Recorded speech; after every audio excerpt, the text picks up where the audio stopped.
asalaamaaleykum wa rahmatullah bokki jullit yi rawat na bokki taalibe yi seen bokk seen xarit seen soppe Cheikh Anta Diop moo leen di ziar di leen nuyu di wax nit kàddu yi ak ziar bi ak nuyoo bi li ko waral jënd jëf la joo xam ne mi ngi bàyyi ko ci sunu rakk ju baax ju ñuy wax Mouhamed Sène jëm ci Alaaji du Njaay Coumba Rose wax dëgg yàlla nag ki tax nga gën koo war a gën wala mu tax loo nga mën loo xam ne mënoo ko woon te ba ngay ndaw boo demee ba di ko delloo njukkal yàlla na muy bis boo xam ni Mouhamed Sène da ko taxawal muy la siis bi ñu jëm fas yéene te delloo njukkal maa ngi jégalu fas yéene te delloo njukkal sunu bàyyi boobu du Njaay Coumba Rose Mouhamed Sène su ko defee it yàlla na ndax it nag ku fekkee dem moo mën a nettali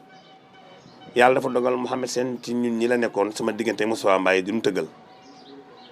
ba nin ko booleeg du Njaay Rose mu jóge fi dem Amérique di fa liggéey di fa daan dooleem du Njaay Rose bàyyi ko fa kon su demee ba am yëg-yëg ci boppam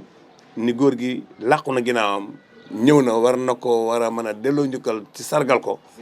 ci Seydina Muhammad alayhi salaatu wasalaam amul nu mu def ni day woo Matar Ngom sopp na bi ku mën li muy def Moustapha Mbaye sopp na bi ku mën li muy def Cheikh Anta Diop bëgg Seydina Muhammad alayhi salaatu wasalaam foofu yaakaar naa ne kon su Mouhamed Sène defee loolu delloon na buum ca booy bay ba dañuy ñaan yàlla nag sunu borom dimbali ñu dugg ci bismillahi rahmaani rahim génn ci alhamdulilahi rabbil alamin ndax léegi ñu ngi ci njeexitalu koor gi la si yàggatul incha allahu rabbi ñu jox rendez-vous bokk yëpp képp koo xam ne yaa ngi dégg kàddu gi di góor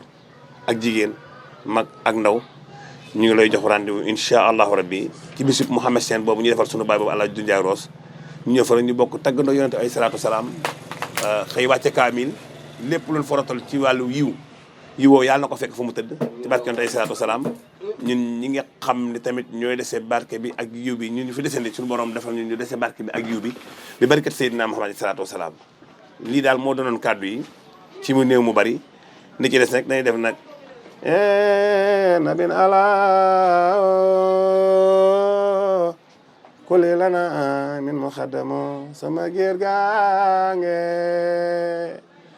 ala kuli lana min muxaddamo wa fil kirami huwa asma wa akramu wa samsu nuran wal barikati yanjamo ala laylatal asrafil wa nasinomo kenn Seydina Muhammad yéen nabin ala kuli lana min muxaddamo sama géer gaange bis bii nag mooy wax ne fii ñu ko defee mooy jotaay mbaaru Seydina Muhammad alayhi salaatu wasalaam soppa yonente bi rek ñoo fi faral di daje di fi waxtaan di fi sottantey xalaat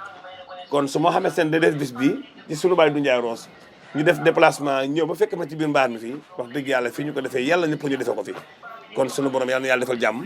yàlla nañ ko fekkee jàmm yàlla nañ ci dugg ci bismillahi rahmaani rahim génn ci alhamdulilahi rabbil alamin mu doon ay sargal ci barke yonente alayhi salaatu wasalaam jërëjëf Mouhamed Sène